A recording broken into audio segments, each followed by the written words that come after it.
lunes 10 de noviembre. Muy buenas tardes, ¿cómo estás? Bienvenido a Platicando en Familia de Radio Mujer. Qué gusto poder estar contigo en esta tarde lluviosa, en esta tarde como londinense, muy fresca.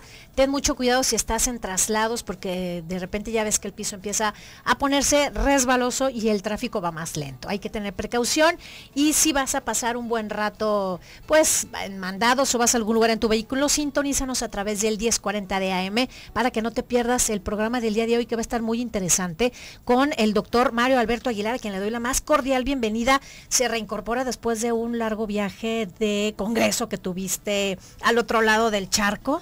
Y bueno, te doy la más cordial bienvenida. Cuéntanos cómo te fue. Gracias, Ali. Bien, sí, estamos aquí ya después de ese congreso. Bueno, un congreso muy importante, el 27º Congreso Europeo de Neuropsicofarmacología. Wow. En Berlín, en donde se presentan, bueno, lo último, es el mejor congreso pues en este momento del mundo, en donde se presenta lo último en farmacología psiquiátrica, y esto nos permite, bueno, estar actualizados. Y lo valioso del congreso es que quienes lo presentan pues, es la gente que hace las investigaciones, presentan sus estudios de caso, presentan lo que están haciendo en el área de la medicina psiquiátrica, de los trastornos médicos psiquiátricos.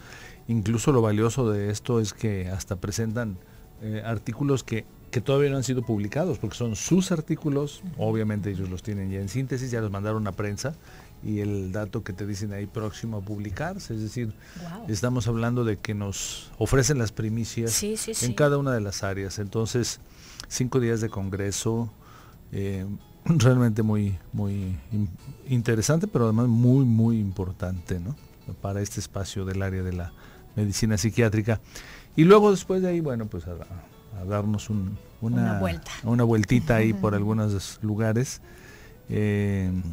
y bueno, también, ¿no?, estuvimos ahí en Londres, en Glasgow, y luego en Barcelona, y ya nos venimos para acá otra vez. Ay, qué padre todo, porque listos. Bueno, vienes muy fresco con la información muy actual, con lo último en esto que nos comentas en los aspectos psiquiátricos, y ya más adelante podemos de ahí derivar algunos temas. Claro, sí, ¿no? De hecho ya estaremos platicándole a Donna G algunos temas médicos psiquiátricos realmente muy trascendentes, sobre todo cómo está cambiando también la medicina psiquiátrica, lo farmacogenómico, los predictores genéticos que nos puedan ayudar hoy, que ya están presentes, que nos pueden ayudar a determinar si una persona es susceptible de tener depresión, es susceptible de tener esquizofrenia, es susceptible de que pueda responder su organismo a tales o cuales medicamentos, y también las variantes genéticas que hacen que una persona sea resistente a medicamentos. La medicina está evolucionando en todos los órdenes, en la medicina psiquiátrica también, y bueno, esa es parte de lo que luego le propondremos a Donna G temas. Y además, bueno, platicando en familia a la vanguardia, y siempre lo mejor actualizados con nuestros colaboradores, en este caso el doctor Mario Alberto Aguilar, médico psiquiatra y además terapeuta familiar de pareja e individual. Hoy vamos a platicar de un tema, Mario Alberto, que a mí me parece un tema importantísimo, suplantando los roles en la familia, cuando los papás de alguna manera tienen estas actitudes inmaduronas, demasiado relajados, y los hijos necesitan esta guía, esta fortaleza, esta formación desde la madurez, ¿no? Pero los hijos empiezan a tomar estos roles de padres cuando los hijos tienen conductas o actitudes que contrastan mucho con lo que tendría que ser, que es este rol de ejemplar de ser papá, ¿no? Y para eso tenemos un nombre, ¿no?, que ustedes le denominan de otra forma, ¿no? Sí, se llama parentalización, parentalización de los hijos, y entonces estaremos definiendo qué quiere decir, estaremos hablando de qué quiere decir la parentalidad, qué es la parentalidad en el buen ejercicio de un desarrollo familiar armónico, y qué es la parentalización, cuando este ejercicio de la parentalidad se desvirtúa y entonces se cambia a parentalización, que sería, como Donna G no lo está señalando, cuando de repente los hijos pues empiezan a hacer las funciones de papás, pues con toda una serie de circunstancias dolorosas, difíciles, que pues no estaremos desglosando, ¿no? Sí, que la situación implica, ¿no? Todo lo que conlleva. Tenemos diferentes medios de contacto para ustedes. Qué bueno que puedan hacerse presentes y nos digan en este momento qué les preocupa. Si se identifican con el tema, compártanos su situación, si ustedes llegaron a tener esta suplantación de rol con sus papás, a ejercer desde muy jóvenes esta, pues, ¿cómo le podemos decir? Este rol.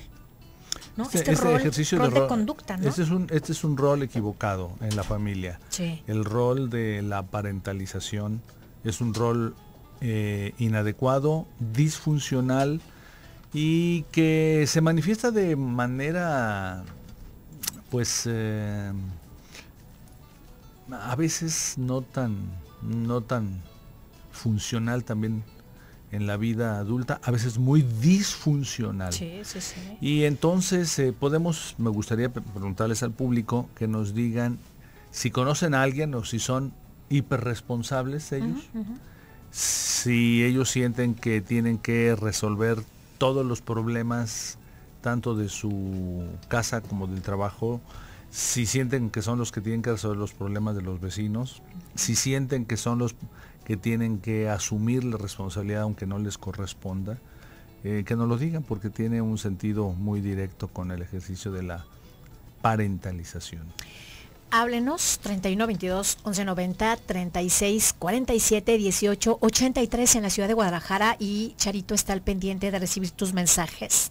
Si estás en Austin, Texas, 512 215 4909 a través de 95.1 de FM. Muchas gracias por estar presentes en Austin, Texas. Llámenos, díganos, aquí estamos, qué tema tan interesante, en qué se identifican y ya como lo comentó el doctor Mario Alberto Aguilar, si eres una persona hiperresponsable, dinos en qué área es donde más tienes esta conducta, esta inclinación. www.radiomujer.com.mx, sala de Platicando en Familia, está el chat, nos puedes seguir, nos puedes ver, podemos platicar y también ser la transmisora de tus mensajes al doctor Mario Alberto. Facebook, Mujer, El Sexto Sentido, Twitter, @enfamilia 1040. Chicos, feliz lunes, ¿cómo están? Arturo Cervantes, Chuy Preciado, Charito, Donají Castro en la cabeza del equipo. Te damos la más cordial bienvenida y arrancamos el programa ya casi a unos instantes de irnos al primer corte, Mario Alberto. Sí, el tiempo pasa volando, pero hay que aprovecharlo. Hay que aprovecharlo y hay que pedirles que nos hablen y nos digan, a ver, ¿usted conoce a alguien? Ser hiperresponsable quiere decir ser más allá de la responsabilidad. Finalmente todos necesitamos ser responsables. Que Arturo Cervantes sea responsable de estar bien en la consola, que Donají sea responsable de dirigir el programa, que Charo responsable de estar atenta a los teléfonos, tú y yo responsables de estar aquí. Chuy en la asistencia de pero producción. Hiperresponsables, ¿qué quiere decir? Hiperresponsables. Este sentido de la hiperresponsabilidad es una de las líneas de conducta que rayan un tanto cuanto en lo obsesivo, en estas personalidades obsesivas, Alicia, y que en esta línea de la búsqueda de la perfección y la búsqueda obsesiva de la no equivocación, y además de las personas que todos nos equivocamos, pero que en esta línea obsesiva y búsqueda de la perfección se equivocan y entonces se martirizan a sí mismos. Hay un contexto intensísimo ahí de martirio, de automartirio y autoflagelo para quienes son en esta línea hiperresponsables y vienen directas desde la línea de la parentalización. Vamos a una pausa, no nos entretenemos más, quédate en Platicando de Familia. Hoy el tema es súper interesante, suplantando roles en la familia cuando los hijos actúan como padres y los padres son inmaduros. Quédate, no tardamos.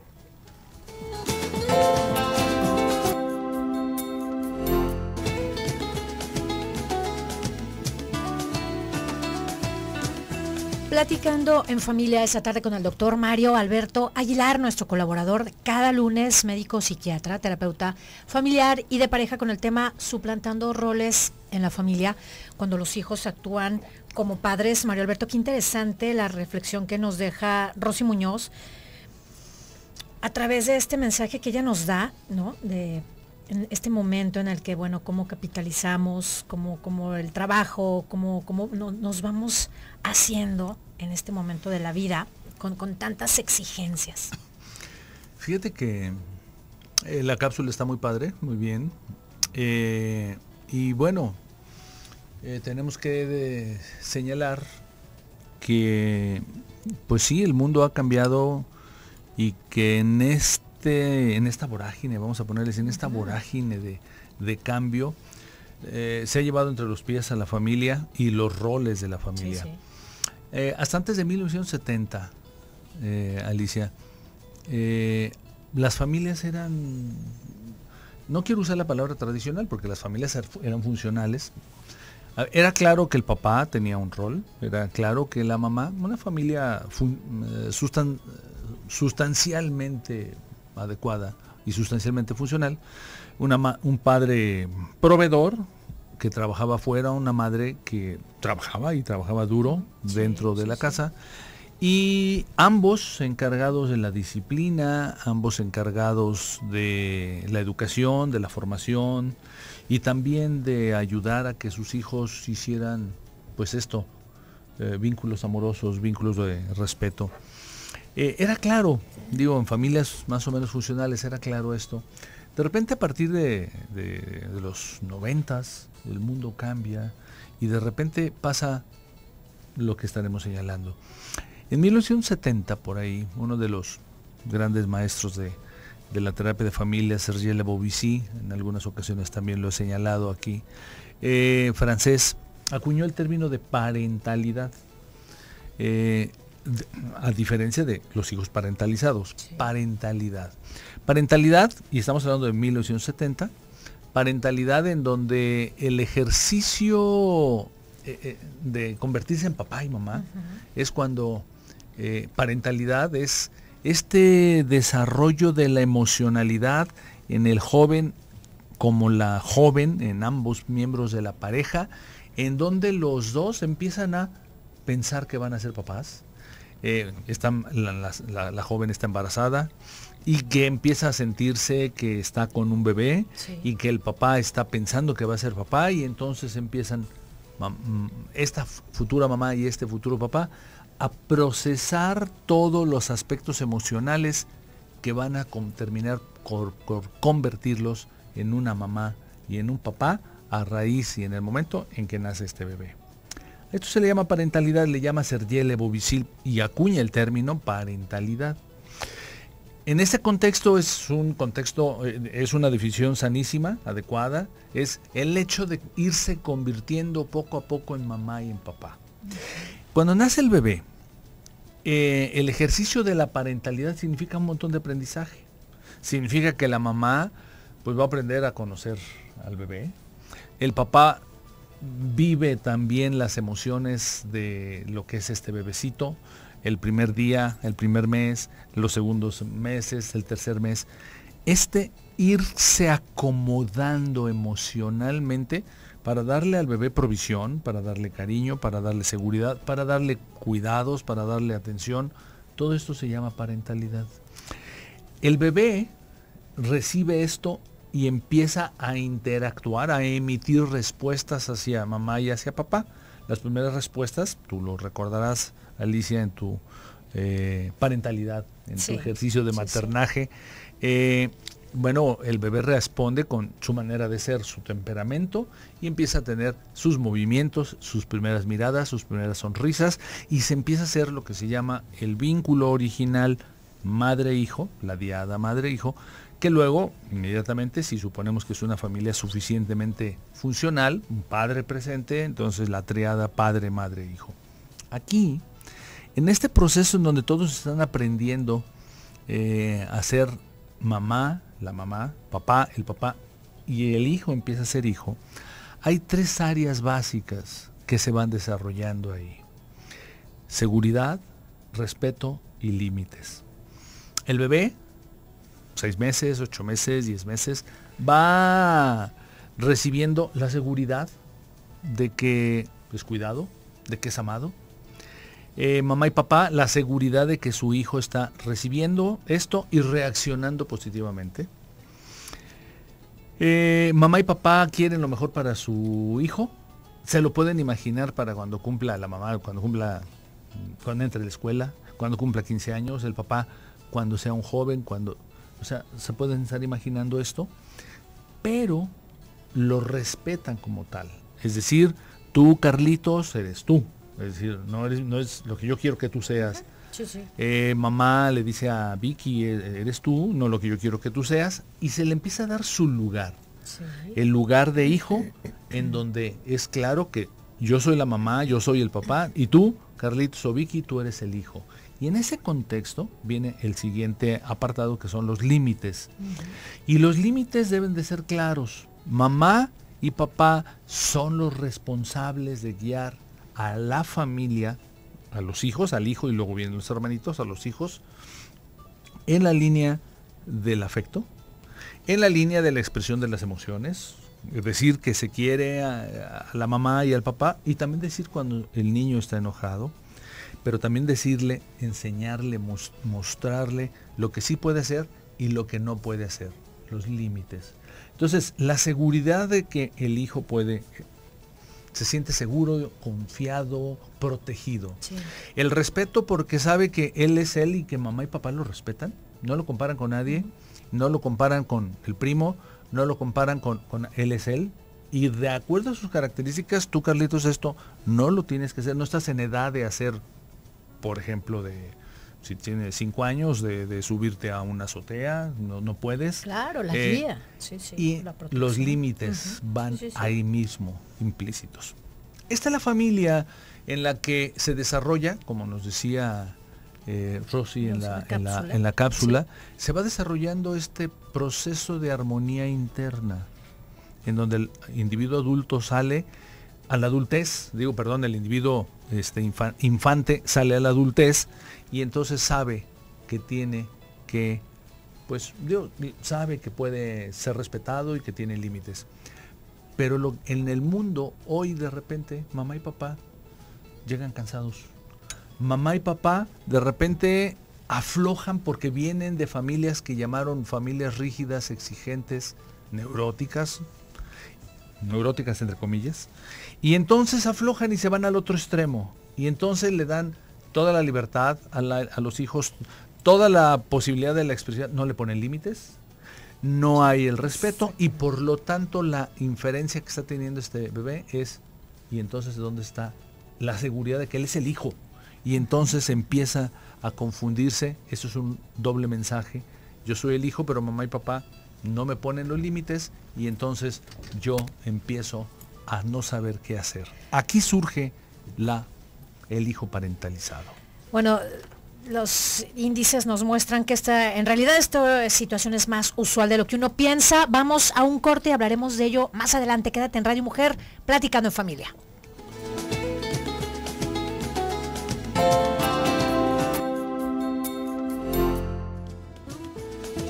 4 de la tarde con 34 minutos, estás en Platicando en Familia de Radio Mujer. Hoy estamos hablando de un tema sumamente interesante, suplantando roles en la familia cuando los hijos actúan como papás. Y los papás tienen ciertas características que no les permiten pues asumir este rol de padres. Qué interesante, ya empezamos a recibir tus comentarios, tus llamadas. Mario Alberto, antes de irnos a la pausa, tú nos estabas explicando precisamente cuando el hijo llega y toma este rol y asume este rol de fortaleza, cuando empieza a sentir inseguridad y no ve pues este papá que le va mostrando el camino, ¿no? Es un punto de pseudo fortaleza, sí. Alicia, porque sí, claro, no hay fortaleza en ese momento. Mamá y papá empiezan entre que pueden estar muy cansados, muy agotados por esta exigencia del mundo laboral. No han podido conciliar un reparto adecuado de funciones, y entonces empiezan a pedirle, generalmente es al hijo mayor, o al hijo que haga funciones de mayor, porque normalmente la parentalización se da en el mayor porque es el primer hijo, claro, porque es claro, el que normalmente empieza a interactuar con mamá y con papá, pero a veces es el segundo o el tercero, que por algunas características, porque puede ser que sea más inquieto, porque puede ser que sea más hablantín, porque puede ser que sea más apegado a mamá o a papá, le empiezan a delegar funciones.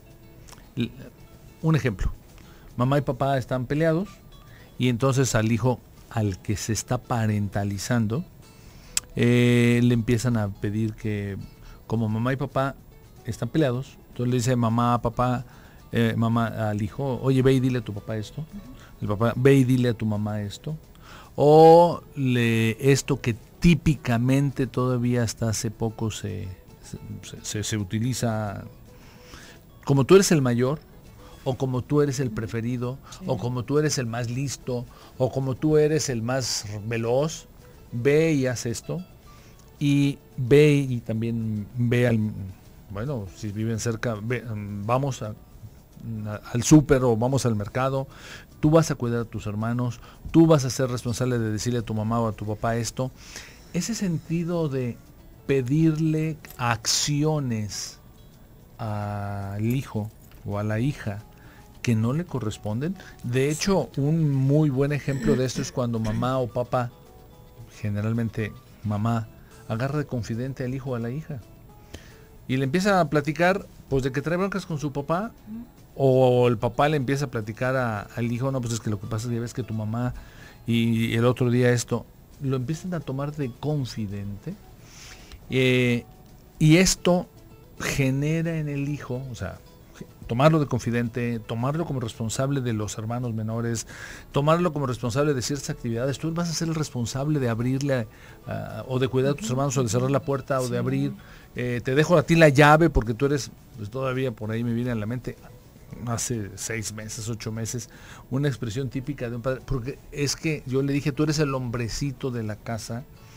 No, caray.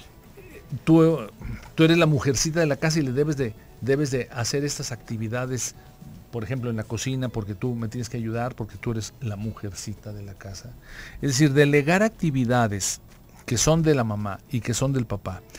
Pedirle al hijo que sea intermediario de los conflictos entre mamá y papá, de entre las rencillas o entre las disquicencias que se puedan dar.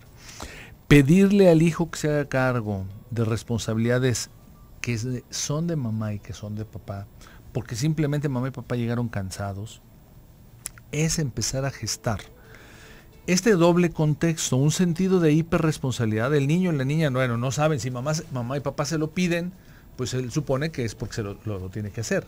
Y porque los humanos, cuando somos niños, queremos ser amados por nuestra mamá y por nuestro papá, y queremos ser buenos hijos, y entonces suponemos que la línea del ser buen hijo es la obediencia, y entonces si mi mamá y mi papá me piden esto, debo de ser obediente. Y en ese contexto de ser obediente, comillas, entonces el niño o la niña se empiezan a esforzar de más, obviamente, y luego pues no van a poder. Obviamente hay la vivencia de falla. Y si ya nomás le ponemos el granote de sal de mar así, en donde mamá y papá además se sienten insatisfechos con lo que le pidieron al hijo y lo regañan, entonces se termina de redondear lamentablemente el círculo negativo, en donde el hijo va a sentirse que definitivamente está fallando. Y esto no es cierto. Y esas conductas fueron sumamente típicas en la época de nuestras abuelitas, con nuestros papás. ¿Sí? Así era el rol, era una manera realmente de manejar, pues, esta forma de relacionarse entre padres e hijos, ¿no? El machismo, el miedo. Y la vivencia de que al hijo se le está pidiendo cosas que el hijo no puede. Claro. Y que entonces, a veces suelo poner este ejemplo en las familias en donde hay este proceso, este fenómeno de parentalización. Le digo, es como si a un niño de 7 años le pusieran a manejar un carro. A ver, pues como tú ya me has visto manejar, saca el carro de la cochera. No, y sí lo hacen. Pues, pero imagínate a los 7 años. Sí, o sea, primero la angustia. Segundo, el niño de 7 sabe que no debe de manejar. Puede saber, pueden haberlo enseñado. Pero sabe que ni está bien, que es ilegal y que le puede dar un golpe además, y cuidadito y le vayas a dar un golpe. Y además no alcanza el pedal. Y además, entonces, con todas estas limitaciones, pero la mamá o el papá se lo piden. La mamá va a la carrera y le dice saca el carro, o saca la carreola de tu hermanito. O haz de comer. Aunque sea una instantánea, ¿no? Prepárale algo a tu hermanito, el menor. Y entonces la vivencia de extrañeza y de necesidad de cumplir va haciendo que el niño o la niña parentalizado empiece a desarrollarse el mecanismo de hiperexigencia. Pero al mismo tiempo va pegado la sensación de, no, es que no les doy gusto con nada, porque yo siento que fallo. Y la vivencia de sentir que se falla, es que es cierto, se falla. Y se falla porque un niño, como en el ejemplo del carro, pues no va a poder, le va a golpear el carro, pero como mamá y papá le están pidiendo que lo haga, el niño cree que lo puede hacer. Y si no lo pudo hacer, no es porque no está en la edad, sino porque siente. Lo que siente es la falla. Y entonces aquí viene el tercer elemento, que es el elemento de culpa. Entonces la sensación de hiperexigencia, la sensación de falla, de nunca sentir que les da satisfacción a los demás, y el sentimiento de culpa, son tres de los elementos que hacen que el hijo parentalizado se convierta en un adulto obsesivo, inconforme, que siempre está buscando la perfección, que nunca se siente satisfecho con nada y que siempre está tratando de dar, incluso en los trabajos. Puede ser un muy buen empleado, pero siempre está dando de más y además buscando así. Diríamos que en esa palabra que ya no es tan típica, pero buscando neuróticamente pedirse a sí mismo y a los subalternos o a sus colaboradores que den lo máximo, y también nunca le dan gusto. Y entonces es el conformarse con siempre estarse exigiendo algo que en la fantasía es lo mejor. ¿Y qué es lo mejor? No hay nada lo mejor. Es esta fantasía infantil, no hay un parámetro de insuficiencia. Sí. Hay una vivencia de insuficiencia que finalmente hace sufrir a la persona que fue parentalizada, porque en sus orígenes le pidieron que hiciera cosas, roles, acciones que no le correspondían, porque mamá y papá finalmente por alguna circunstancia le delegaron responsabilidades que no le corresponden. Sí, y estas implicaciones a la corta y a la larga, pues se vuelven ya patrones de conducta, ¿no? Se hacen patrones de conducta, Alicia. Incorporamos patrones de conducta, y entonces esto eso es lo dañino. Eso es lo que lastima el funcionamiento del individuo adulto, efectivamente. Es lastimoso, es hiriente, hay una descomposición, ¿no? Y entonces el niño queda acostumbrado a siempre estarse exigiendo y siempre estarse viviendo insatisfecho y estarse siempre sintiendo culpable.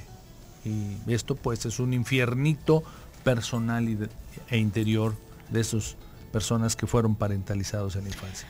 Es un tema muy sensible, es un tema del cual yo creo que te estás sintiendo identificado o identificada. Vamos a una pausa, quédate porque apenas estamos a punto de concluir el penúltimo bloque. Regresamos a dar un cierre maravilloso con este tema. Se hacen Platicando en Familia.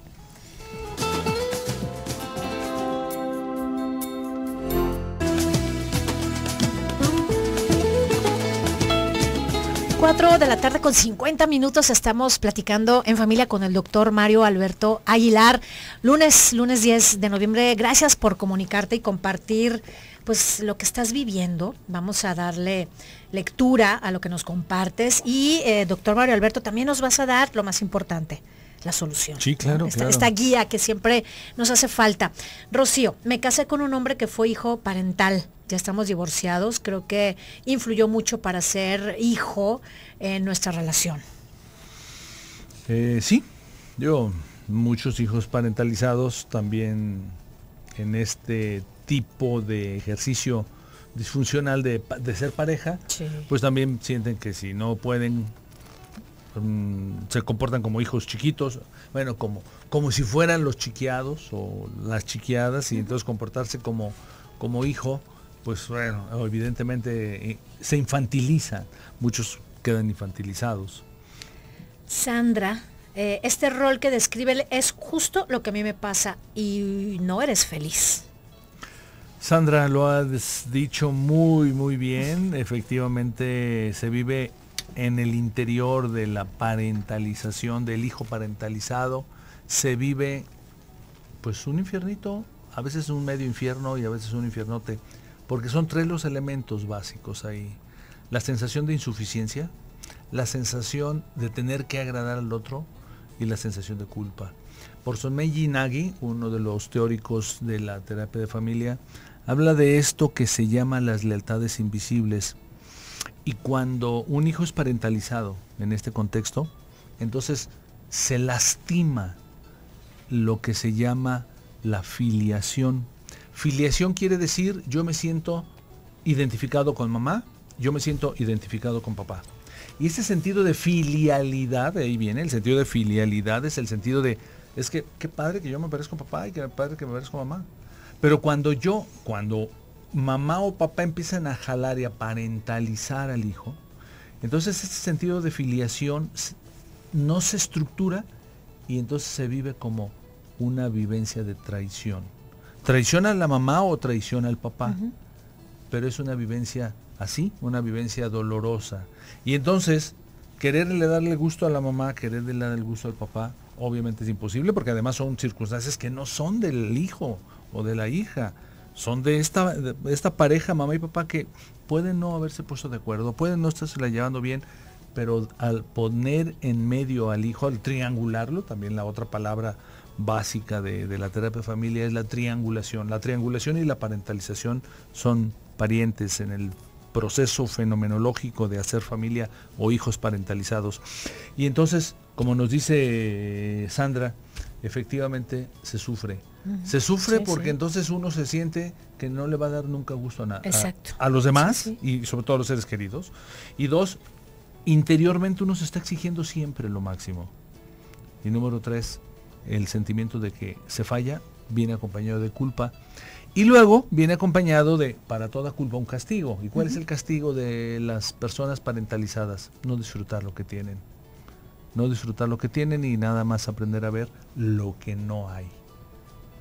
No adquirieron la habilidad para ver lo que sí hay. ¿Por qué? Porque cuando se es niño, pues hay que jugar, hay que hacer la tarea y nada más. Y cumplir lo que mamá y papá digan en términos de responsabilidades de, si estás jugando con tus juguetes, recoge tus juguetes. El niño parentalizado no aprende a ver eso, sino aprende a ver lo que mamá y papá están pidiendo y no aprende a ver lo que sí tiene. Entonces, esa dificultad para ver lo que sí hay es en la vida adulta lo que hace que las personas sufran, porque siempre están viendo, déjame utilizar, Alicia, una palabra muy coloquial, pero están buscando siempre el pelo en la sopa. Sí. Y siempre la van a encontrar. Sí, claro. Porque no hay cosas perfectas, no habemos humanos perfectos, y siempre se está buscando en dónde se falló o en dónde falló él para, con comillas, corregirlo. O para corregirlo a un costo elevadísimo de energía, de tiempo y de sufrimiento.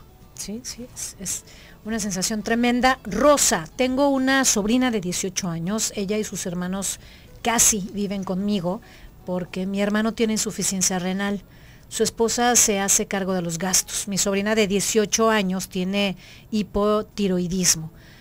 Parece como de 13, es rebelde, no ayuda en los deberes domésticos, es mentirosa, toma las cosas que no le corresponden. Mi cuñada ya no sabe qué hacer con ella. Me encontré un diario de mi sobrina y dice en el diario que ya tuvo relaciones. ¿Qué hacemos? ¿Qué hago? Aquí lo que tiene que hacer Rosa definitivamente es invitar a su hermano y a su cuñada a que vayan a terapia de familia.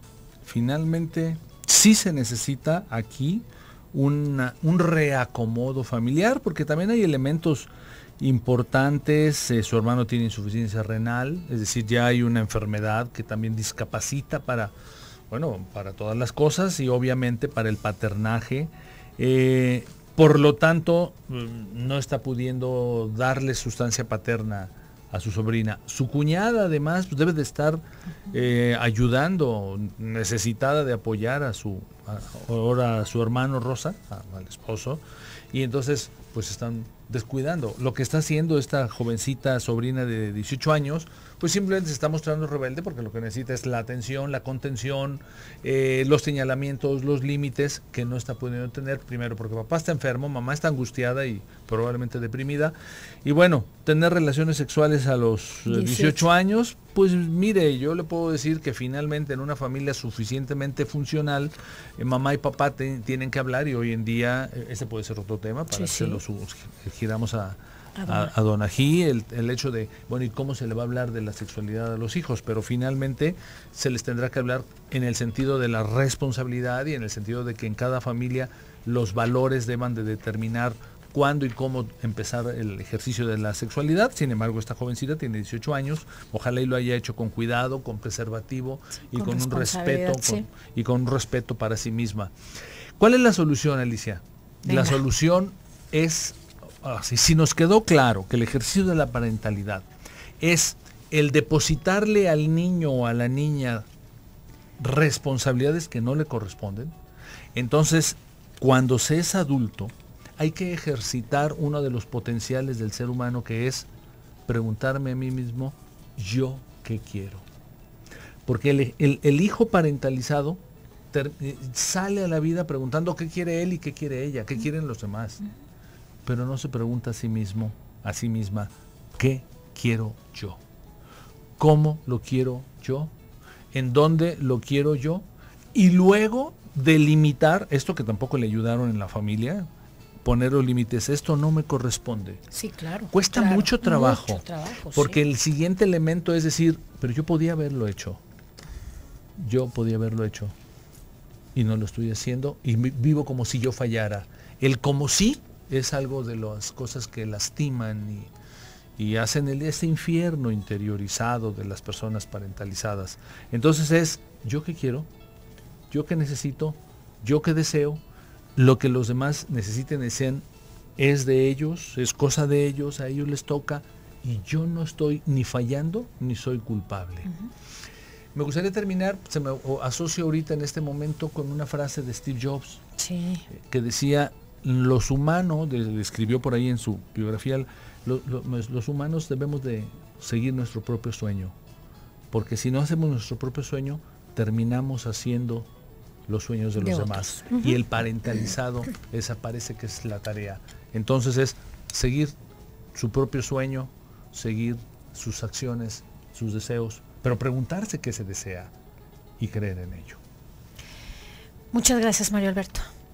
Con mucho gusto, Alicia. Oye, tus teléfonos, por favor, Mario Alberto. 36 15 79 97 y 36 15 79 98. Muchas gracias. Con mucho gusto, muchas gracias. Bienvenido al programa, bienvenido a la ciudad. Gracias por este gran tema en el cual muchas personas nos hemos sentido identificados. El día de mañana quédate en Platicando en Familia, porque los martes son martes de Derecho Familiar. A continuación, En Casa con Leti. Que tengas una maravillosa tarde de lunes.